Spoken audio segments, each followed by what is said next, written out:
স্বাধীনতার ৭৮ বছরে এবারই প্রথম বিদ্যুতের আলো দেখল দিনহাটা ১ নম্বর ব্লকের গিতালদহ ৮ নম্বর গ্রাম পঞ্চায়েতের সীমান্তবর্তী এলাকার ৫৭টি পরিবার। শাহরুখ খানের শত সিনেমায় সেই চরণপুরের কথা মনে আছে? যারা সেই সিনেমা দেখেছেন, জীবনে প্রথমবার বৈদ্যুতিক আলো দেখার অনুভূতি কেমন তা পরিষ্কার উপলব্ধি করেছেন। দিনহাটা ১ ব্লকের খারিজা, হরিদাস ও কোনামুক্তা গ্রামও এবার একই অভিজ্ঞতার সাক্ষী থাকলো। দেশ স্বাধীন হওয়ার পর প্রায় ৮ দশকও এই দুই গ্রাম বিদ্যুৎ পরিষেবা দেখেনি। অবশেষে কাঙ্ক্ষিত সেই আলো দেখলো গ্রামবাসীরা। সীমান্তের কাঁটাতার পেরিয়ে বিদ্যুতের তার সোজা পৌঁছে গিয়েছে কাঁটাতারের অপর প্রান্তে থাকা ভারতীয়দের বাড়িতে, আর তাতেই তাদের মুখে হাজার ওয়াটের হাসি ঝলমল। গিতালদহ ১ নম্বর গ্রাম পঞ্চায়েত সদস্য আসাদুল হকের কথায়, কাঁটাতারের ওপারে থাকা বাসিন্দারা ভারতীয় হয়েও ন্যূনতম সুযোগ সুবিধা পান না। বিশেষ করে বিদ্যুতের মতো গুরুত্বপূর্ণ এক পরিষেবা থেকে তারা এতদিন বঞ্চিত ছিলেন। সমস্যা মেটাতে আমরা গত ৫ বছর ধরে বিএসএফ, বিডিও, রাজ্য বিদ্যুৎ বন্টন সংস্থার আধিকারিকদের সঙ্গে দিনের পর দিন ধরে আলোচনা করেছি। সবার মিলিত উদ্যোগে এবার খারিজা, হরিদাস, খামার ও কোনামুক্তা গ্রামে বিদ্যুৎবাহী লাইন পৌঁছে গিয়েছে। রাজ্য বিদ্যুৎ বন্টন সংস্থার তরফে জানানো হয়েছে, বিদ্যুৎবাহী লাইনের জন্য তাদের কাঁটাতারের ওপারে মোট ৫টি খুঁটি বসাতে হয়েছে। নদীর ওপর দিয়েও লাইন নিয়ে যাওয়া হয়েছে। দিনহাটা ১ নম্বর ব্লকে গিতালদহ ১ গ্রাম পঞ্চায়েত একটি সীমান্তবর্তী এলাকা। এখানকার অধিকাংশ গ্রাম কাঁটাতারের ওপারে রয়েছে। সীমান্তবর্তী অন্য এলাকাগুলোতেও বিদ্যুৎ থাকলেও খারিজা, হরিদাস ও কোনামুক্তা গ্রামে সেই পরিষেবা কোনোদিনও পৌঁছায়নি।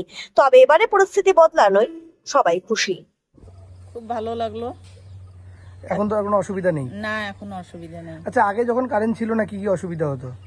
ঘরে শুতে পারি নেই, খানা বানাইতে পারি নেই, মেলা কিছু অসুবিধে ছিল, বাচ্চা কোচ্চা পরিশানি হয়েছিল, মেলা অসুবিধে ছিল। এই কারেন্ট আসার জন্য কারা সহযোগিতা করলো?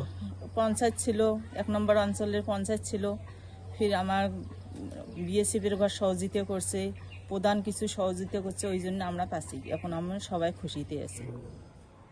প্রথমে আমি ধন্যবাদ দেবো আমাদের শ্রদ্ধেয় মুখ্যমন্ত্রী মমতা বন্দ্যোপাধ্যায়কে। তেনার যে প্রচেষ্টা, পশ্চিমবাংলায় যে প্রতিটি এলাকার আনাচে কানাচে যে বিদ্যুৎ পরিষেবা পৌঁছে দেওয়ার লক্ষ্য, সেই লক্ষ্যকে আমরা কাজে লাগিয়ে আমাদের এলাকার অর্থাৎ খারিজা, হরিদাস এলাকার কাঁটাতারের ভিতরে যে বাসিন্দারা আছে, তারা মূলত দীর্ঘদিন ধরেই যে বিদ্যুৎবিহীন জীবনযাপন করে আসতেছে। বিদ্যুৎ না থাকার ফলে তাদের কৃষিকাজ ব্যাঘাত হচ্ছে, দিন দিন তাদের ছেলেপুলের পড়াশোনা ব্যাঘাত ঘটছে, দিন দিন অর্থনৈতিক থেকে দুর্বল হয়ে পড়ছে। সেই দিকে তাকিয়ে আমি লড়াই শুরু করি যে ভারতীয় সংবিধান হিসাবে তারাও ভারতীয় নাগরিক, কেন তারা কাঁটাতারের ভিতরে বিদ্যুৎ পাবে না? এর গাইডলাইন বা সংবিধান কি বলে আমি দেখে নেব, এই বলে আমরা তীব্র লড়াই শুরু করি।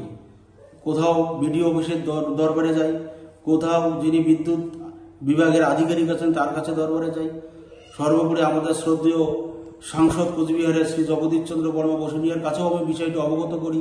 আমাদের এমএলএ মহাশয়া সম্মানীয়া সঙ্গীতা রায় মহাশয়কেও বিষয়টা অবগত করি। সর্বশেষ আমাদের জেলা পরিষদ কর্মাধ্যক্ষ শ্রদ্ধেয় নুর আলম হোসেন মহাশয়কেও বিষয়টা অবগত করি। তেনাদেরও প্রচেষ্টায় সর্বশেষ বিএসএফ যিনি আধিকারিক কোচবিহারের কমান্ড্যান্ট আছেন সিও, তেনার সঙ্গেও আমি বিষয়টা অবগত করি।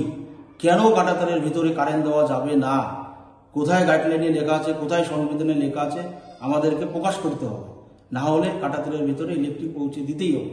যাই হোক, ওরা আমাদের এই যে অভাব অভিযোগ বা এলাকার সাধারণ মানুষের যে দুর্দশার অভিযোগ, তারা মাথা পেতে নিয়ে তারা সদিচ্ছা হলো যে না, কাঁটাতারের ভিতরে কারেন্ট যাক, তারাও ভারতীয় নাগরিক, জীবনযাত্রা যাতে ভালোভাবে চলে সেই সুবাদে তারাও রাজি হলো।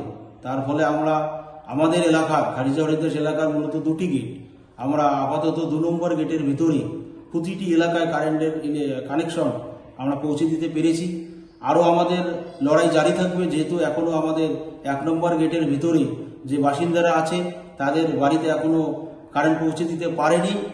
অলরেডি যে বিদ্যুৎ বিভাগের যিনি অফিসার আছেন তিনি আমাদের 1 নম্বর গেটেও ইনকোয়ারি করে গেছেন এবং প্রসেসিংয়ের জন্য ঊর্ধ্বতম কর্তৃপক্ষের কাছে পাঠিয়ে দিয়েছে। হয়তো ইতিমধ্যেই 20 দিন বা 20-25 দিনের মধ্যেও হয়তো বা 1 নম্বর গেটের ভিতরে বাসিন্দারাও মুখ হয়তো উজ্জ্বল হয়ে ফুটবে। আমরা দীর্ঘদিন ধরে এটার পেছনে লেগেছিলাম আর কি, বিভিন্ন মহলে যাওয়া এটা নিয়ে। কারণ মেনলি বিএসএফ কিংবা বিডিওর তরফ থেকে যদি এই 2 তরফ থেকে যদি আমরা সহযোগিতা না পেতাম, তাহলে আমাদের পক্ষেও তো কাঁটাতার পার করে পাশে পাওয়ার নিয়ে যাওয়া অসম্ভব ছিল।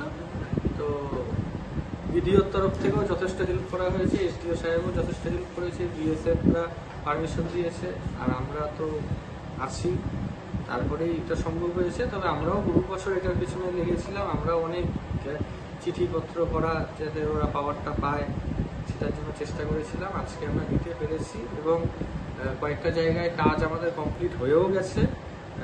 2 নম্বর গেট সম্ভবত কিংবা 6 নম্বর গেট এই দিকটাতে কাজ কমপ্লিট হয়ে গেছে, আরও কিছু কিছু জায়গা বাকি আছে, সেই জায়গাটার কাজ চলছে।